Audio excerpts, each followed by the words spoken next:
গাজীপুরে দুই ট্রেনের সংঘর্ষের ৩ ঘণ্টা পর ঢাকার সঙ্গে উত্তর ও পশ্চিমাঞ্চলের রেল যোগাযোগ স্বাভাবিক হয়েছে।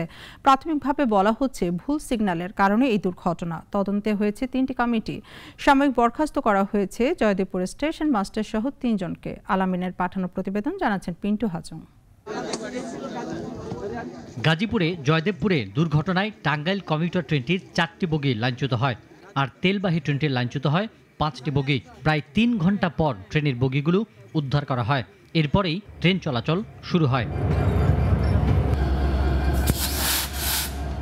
এ ঘটনায় যাত্রীবাহী ট্রেনের লোকো মাস্টার সহ 4 জন আহত হয়েছেন।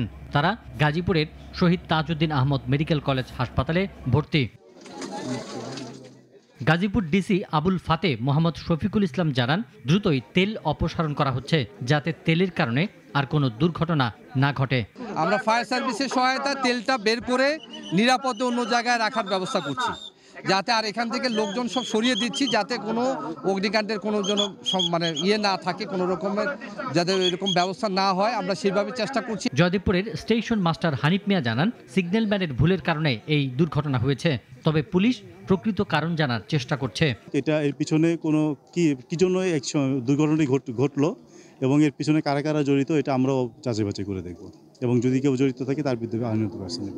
ঘটনার তদন্তে গঠন হয়েছে 3টি কমিটি। এছাড়া সাময়িক বরখাস্ত করা হয়েছে জয়দেবপুর স্টেশন মাস্টার সহ 3 জনকে। পিন্টু হাজং, নাগরিক। একমাত্র ওয়ালটন এসি দিচ্ছে 1 বছরের রিপ্লেসমেন্ট গ্যারান্টি এবং কম্প্রেসারের 10 বছরের গ্যারান্টি।